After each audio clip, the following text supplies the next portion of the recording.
Now that Kenny is the favorite to land on OpTic, let's explore why and why it actually kind of makes sense. Let me just say that recency bias is a big deal because Kenny did not have the best of years and Sib had a way better statistical year, as well as Sib kind of had a way better placing at champs, right? Kenny placed last, but he did win a championship this year. Now, we know both of these players are superstar potential. They both have takeover potential. However, maybe OpTic is targeting more things that Kenny brings to the table. I'm gonna show you a couple clips from Octane and Merc talking about what a perfectionist Kenny actually is and why a lot of the LA Thieves success, including the World Championship, depended on Kenny and he was the reason for it, right? I'm also gonna be showing you a clip of Kenny gassing the heck out of Shotzzy, and we're gonna be taking a little bit of a look of Priestahh and the New York situation because it's getting a little bit hairy and Priestahh might actually be on the table. Now, does OpTic now think about picking a Priestahh, and should they? We'll get into it. We'll get into it. Ken is the most perfectionist, like to the decimal point Call of Duty player that I've ever played with in my life. I'm not gonna lie to you guys. That guy, after every map, had things to talk about. He is the most insane mind for COD that I might have seen. Like, him and Cap were absolutely nuts in our practice room. Like, Ken definitely was the reason that we played COD the way that we did. You tell me, does that sound like someone OpTic might need? Because if he really is a perfectionist like Octane is gassing him to be, then that really would benefit him, right? Because Kenny's not gonna care that, yo, Shotzzy's in my team. I'm gonna change my attitude. I'm gonna be a little shyer. I'm not gonna call him out for everything. No, Kenny's gonna call him out. He doesn't care that this is OpTic. He doesn't care that this is his team. No, none of that. He's gonna be a perfectionist. If you are not playing how you should be, he's gonna call it out. He's gonna want it fixed. And if you want even more, right, let's show you this Merc clip. It's hilarious. Just to give people, like, I'll go to the back and watch you guys scrims, like, before LAN events and stuff. Like, you guys will literally finish a map and I just laugh because Kenny, like, you guys have your recordings and your YouTube streams so you can go back and talk about things. Map will end and Ken just like alt tab. He just alt tabs immediately. Doesn't look at the scoreboard. Doesn't care about anything. He's like, guys, like, yo guys, 308 P3. What happened here? And I crack up because there's no one else like this. It's like, good map. That is actually astonishing to me because the fact that the scrim ends and right away all tabs. If you guys don't understand what Merc is saying, is basically as soon as the game ends, he switches over to the VOD and just says, what the heck happened here? What the heck happened there? And he wants to fix it like right away, right? Instead of waiting till the match is over and you talk about it for a second or you look at the stats, yo, did I do good? No. He doesn't care about any of that. He just goes straight to what happened here. This shouldn't have happened. Let's fix it. Now, and we know that he is also pretty good at comms because it's been reported by multiple people, not even reported, he himself has said it, right? Octane has said it, that when they made the role change, it wasn't because Envoy and Drazah were bad SMG duo. It was more because Drazah and Envoy weren't communicating as well. They weren't calling out as well. It was more Kenny and Octane that were on the ARs. So they said, let's switch it around.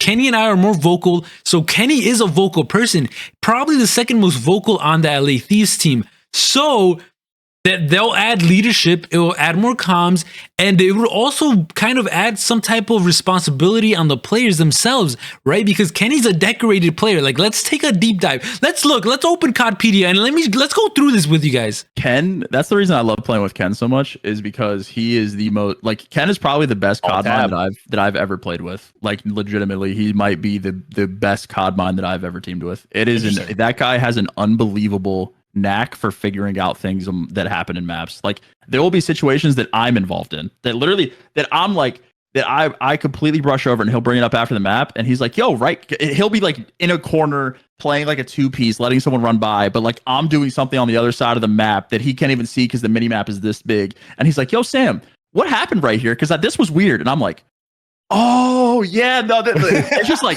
bro, he has an unreal knack for just improving. So we're going to start off with World War II because he took a little bit of a break, came back, and since then he's been a beast. World War II, what happened? CWL Dallas open. He wins it. And let's look at this team. Theory, Accuracy, Chino, and Kenny. Like, yeah, but they win it, so people were like, that's a fluke. Nah, that's not going to happen again. What happens? CWL New Orleans happens. He wins it again, goes back to back.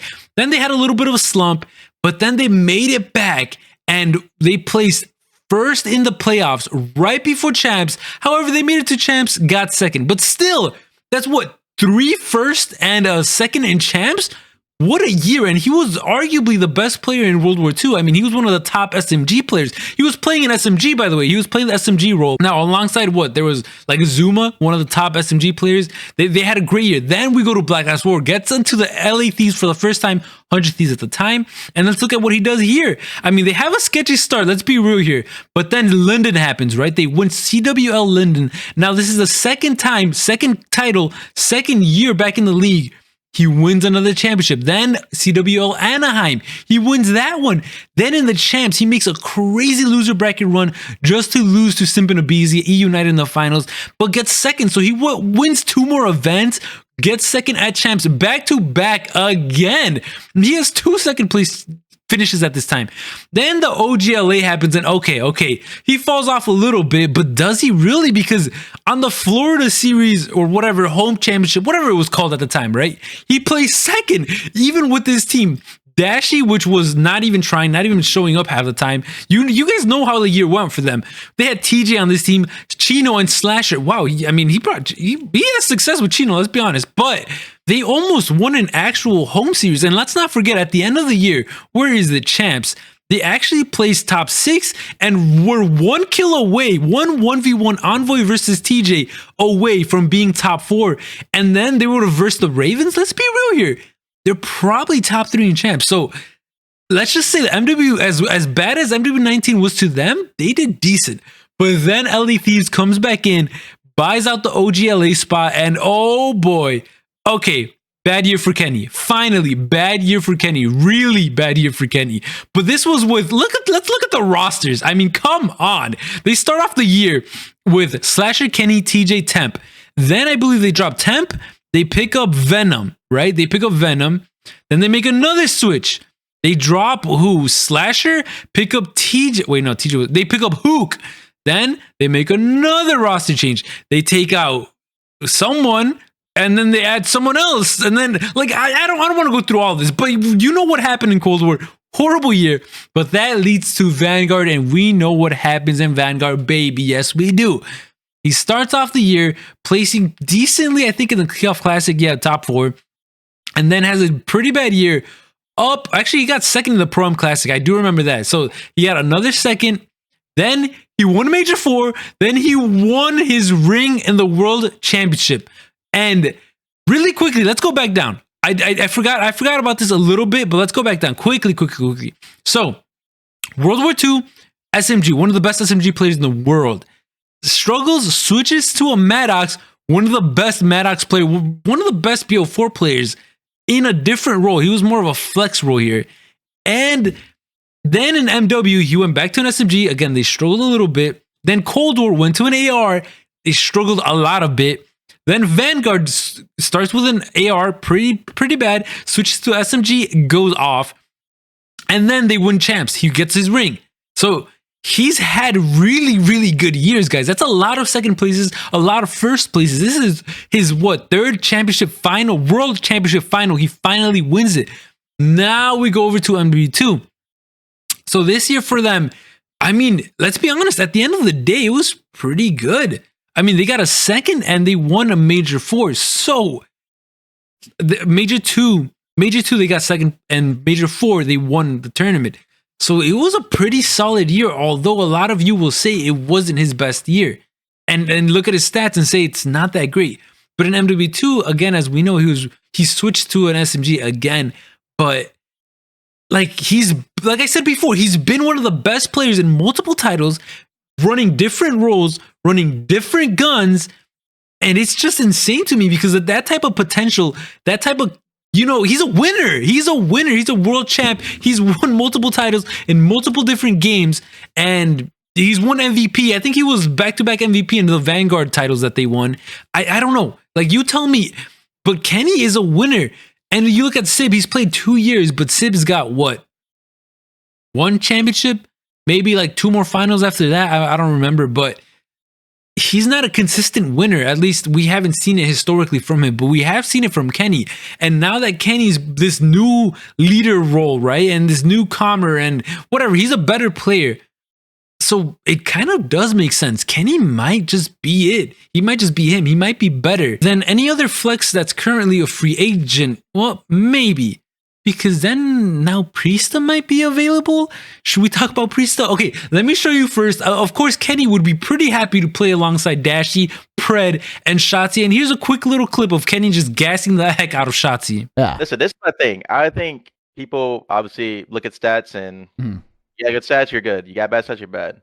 Shotzzy's the type of player that he will win you the game by a mile. I do think he has tendencies to like sometimes maybe like go rogue. Like that's I think there was one match versus us where like the fortress control when he pushed out the back door. Yeah. Like something like that is just like something like that happen. Like you're just in the moment, it happens. But I'm like Shotzzy's gross. That guy's insane. Like I remember, to this day, like I remember in Vanguard where we played them on Berlin Hardpoint, and he literally won the game on his own. His teammates, I'm not saying they didn't do anything, but there was a whole like 2 minutes or 2 hills back to back where we were just only calling him out, and he was just like, you just couldn't find him. Yeah, he's just frying us, and I feel like, yeah, bro, a guy like that on your team can make things like super easy, and like I feel like for me, like I don't know how good his comms are, but if his comms are like really good, I feel like a play like that just frees up the map so much for a team, and I feel like people like that are so easy to play with. Breaking news as I'm recording this episode, Jacob Hale just reported that Priesta in fact is getting dropped for Sib. Huh? What? Back to the video, man. I have so much thoughts about this book. Now, although I do want to dedicate Priesta his own video, let's just quickly talk about him. Because in the CDL era, he's the most winningest player of everyone. That includes Simp, that includes aBeZy and Cellium, who are all amazing. That includes any other player you could think of. He's sitting alone at 5 wins. Now, say what you want about him, but that's without even winning an event in Vanguard. That's including 3 championship wins this year, including the World Championship. That's including a 5-0 sweep in the World Championship. That's including a Cold War down 4-0 comeback to win 5-4 championship. That includes from multiple titles as well, just like we talked about Kenny, right? He won all the way back in World War II with FaZe. He's won in BO4 with Kenny. We saw those. And he's won in, like I said, Cold War, and he skips Vanguard. And what am I missing? MW, he was in that FaZe roster. We got to give that man his props. Now, I do think there's never been a situation where a world championship team doesn't stick together. However, if they're lowballing him, and he's even liking tweets saying like, Ben, I'll show you this tweet right here where he liked Ben's tweet. It's obvious. They're trying not to pay him. They raised Kismet's salary. They paid Hydra a lot of money, and they don't want to pay him his worth? Are you kidding me? Listen, and there's a report that Sib is the favorite to go on this roster now. I think Sib would be phenomenal. He would be really good on this roster as well. But you can't be doing Priesta dirty like that, because this guy is also a winner. And you know he's selfless. He does not care. He'll die 1,000,000 times if it means winning. But like I said, I want to talk about him in a separate video. With that being said, we're going to end it there, guys. Like, comment, subscribe as always. Let me know what you guys think about Kenny, or what you think about Priesta. Let me know what you think about Rostermania in general. I like to talk about COD, man. I really do. So if you guys want to join the Discord, go ahead and join it in the link in the description. We can start a little community and start a little channels and start talking about COD, because I love COD, man. We could do a little Rostermania tab, do all that stuff. All right. As always, if you guys are listening to this in any audio platform, that means Spotify, Apple Podcasts, all that stuff, just know that I'm also on YouTube. And if you guys are watching the YouTube video, know that I do make these also on audio podcast like platforms, because in case you're working, in case you're busy and you want to just listen about COD for a little bit longer, these are available on those platforms as well. But with that being said, it's been your boy Zuki, and I appreciate y'all as always. And yeah, it's been your boy. I'm signing off. Peace.